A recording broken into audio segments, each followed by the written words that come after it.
The promise of the future is an awesome force. My mentor worked this on me. He said, Jim Rohn, if you keep up these disciplines and if you keep up these skills, keep increasing productivity, learn how to work with people, do the job well, do the activity, learn to teach. He said, I promise you, you're going to have a unique place. I promise you. He kept saying that. I promise you. Things will all change. I promise you. A bank full of money. I promise you. A heart full of gratitude. I promise you. A family with unusual respect. I promise you. An audience that won't quit. And he just kept saying all of this stuff. I promise you. Take it from me. I've got the experience. I know. Person like you, your dedication. If you keep up this pace, the day will come. The day will come. And he painted this picture. I couldn't sleep nights the first year. Then I remember one day he said, one of these days you'll walk into a room full of people, and as you walk in the room, you'll hear someone say, that's him. That's the famous man. I thought, well, that could never happen to me. I was raised in obscurity, right? One of my first skills was milking cows. I mean, what's that got to do with walking in a room and have someone say, that's him, that's the man, the famous man?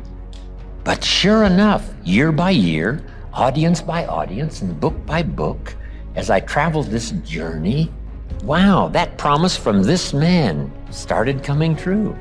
I just wish my mentor, Mr. Schoaf, was here to see this. Here's what he would say. I told you. I said, listen to what they're saying. I told you. I told you. Yeah, that's right. It's happening. Wow. I wonder how much further. I wonder how much more. That's a gift. Language that transports people into the future. So I'm asking you to do the same thing with your company, with your people that work for you, and especially your family, so that you can give them the promise of the future. They'll do extraordinary things if they can see. If they can't see, they'll take little steps. If they can see, they'll take giant steps. You know, this is why I'm a huge fan of sort of peer organizations or mentor-mentor relationships. It's why having good friends is important. You know, you know, the friends who tell us we're crazy, you'll never be able to do it, well, you're nuts, why don't you go back and get a job? We start doubting ourselves. But the friends who say, you inspire me. I don't have the courage that you have to cut the cord like that and go do it. That's amazing. You got to stick with it. You got to stick with it, right? It's those friends. It's those relationships. Any successful CEO, any successful leader will talk about their mothers, their fathers, their friends, their wives, their husbands that stuck with them, believed in them. Those relationships are absolutely essential. You can have a limited success if you go it alone, and I think it's an unhealthy success. There are leaders who do it, but they take a huge number of pills in the morning, and depression is a large part of their being. It doesn't have to be that way. Help them to see themselves better than they are. Sometimes we have to help people see themselves as they are. If your child is messed up, you got to say, hey, John, you have messed up. But here's the next clue, parents. Don't leave them in the mess. So they've messed up. How quickly could they turn it around? Almost overnight. What could be the promise of the future if they started walking a new road? Absolutely colossal and unbelievable. So we quickly go from saying, yes, you've messed up, no doubt about that, but here's how quickly you can recover. Here's how quickly you can multiply the future in a positive way versus the negative way that brought you to this poor place. See, the gift of language can do the most incredible things with a human being. Rescue them from oblivion, send them into the future with a picture of the promise, the possibilities. Don't be lazy in exercising these gifts. Someone say, well, how good do we need to be at it? As good as you possibly can. Someone says, well, this is only a child. What a better place to start. Correcting a few errors and building the promise of the future. We can't say it's only a child. This could be the next superstar. This could be the next person of high productivity that starts enterprises that employs millions. This next child, this child, properly corrected, properly inspired.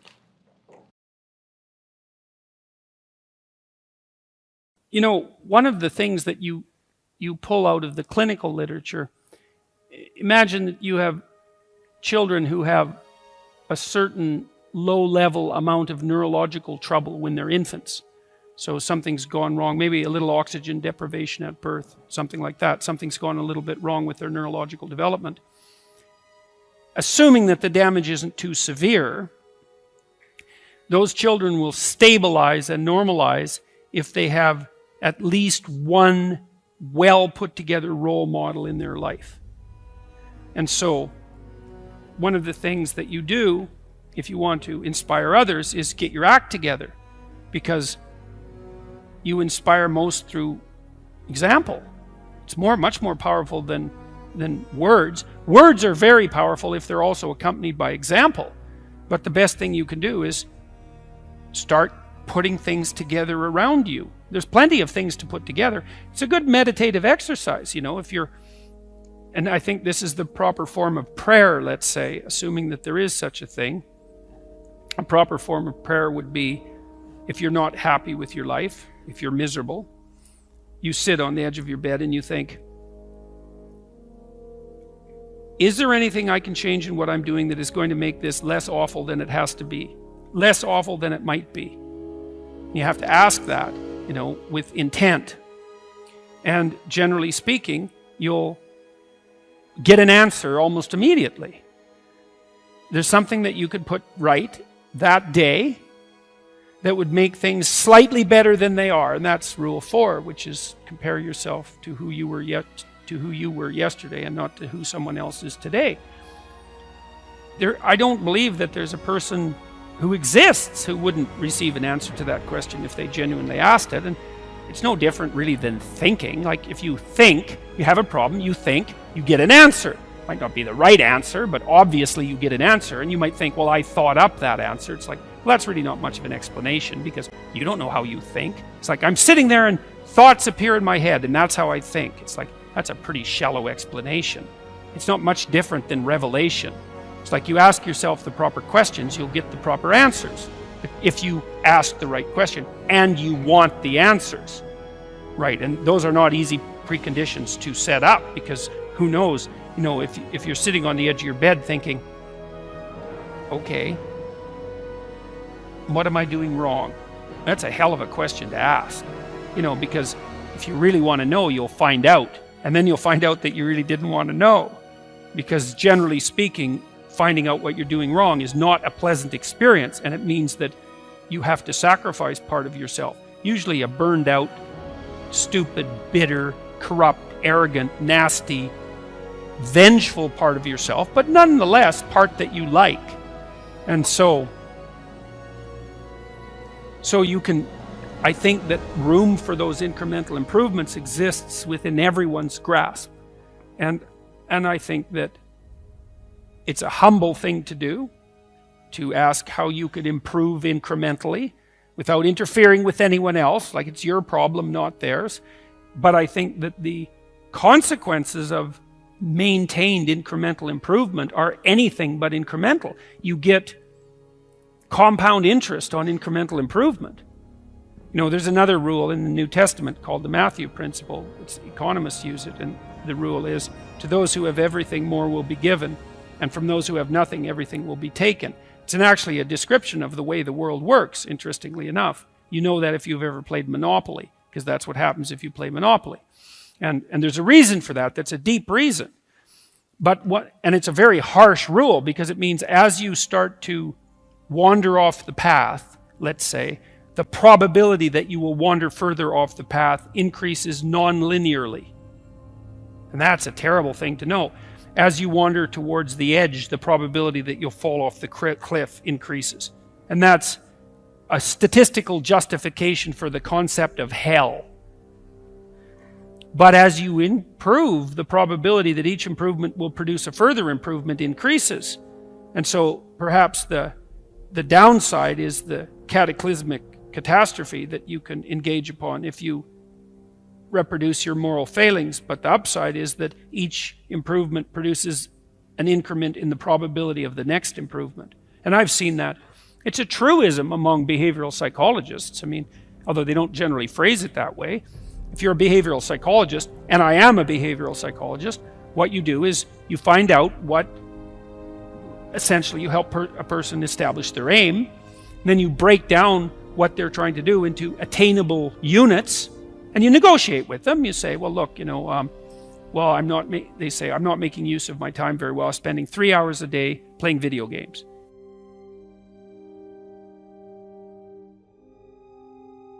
Okay, hypothetically, how much time would you like to spend playing video games? And they say, well, I could probably spend an hour a day without it interfering with the rest of my life. Which is kind of the issue, right? Because if you play video games, fine, but maybe 3 hours means that you're not doing your homework or something, and that's not a good game. So you say, okay, well, I want to play for an hour a day. It's like, okay, well, can you shift to an hour a day right now? And this is supposed to be an honest conversation. And the person says, no, I've tried that lots of times. Every time I try, I just fail. And so you don't say, well, quit failing, go play 1 hour a day, and the problem will be solved. That's a stupid strategy. You say, okay, well, look, you think about this, and don't agree to do this unless you think you will do it, because otherwise it's just a waste of both of our times. It's like, do you think that you could track how much time you spend playing video games for 1 week? Don't change anything. Just track it. And they think, yeah, I could probably do that, but I might miss a couple of days. And you think, okay, fine. So here's the deal. 5 out of the next 7 days, you just track how much time you spend playing video games. And the person says, I think I can do that. Because that's what you want them to say. You want them to succeed at the improvement. It's not much of an improvement, but it's something, right? Then they come back and they say, well, yeah, I was playing about 4 hours a day. And so you say, okay, well, fine, good work, man. You got it tracked. Now we know the parameters of your problem. It's actually a little worse than you thought, but at least you had enough sense to measure it. We know where you're at. Okay. Do you think you could cut that down to 3.5 hours every day? And the person thinks, no, I'm pretty weak-willed. I don't think I can manage that. You say, well, how about this? Do you think that 2 of the next 7 days you can only play for 3 hours? You think you can manage that? And you're not cynical about this. You're not insulting the person, any of that. It's like, because you don't care. All you care is that they make some incremental movement towards their goal. And the person thinks about that, if they have any sense, and they take their weakness into account, and they think, I think I could probably do that. And then they come back the next week, and they say, I managed to spend 3 hours a day playing video games for 3 days, and the rest were 4 hours. And you say, good work, man. You've just got rid of 25%, 12.5% of your problem. You're 1/8 of the way to fixing it in 1 week. And the person isn't going to be all that thrilled with themselves because they don't do the arithmetic and they don't do the projection. They think, well, I'm still pretty damn useless. I'm playing 25 hours worth of video games a week. It's nothing to pat myself on the back for. It's like, yes, it is. It's a marked, measurable improvement, and it's a move in the right direction. And then you say, okay, well, on the days you succeeded, how did you manage to succeed?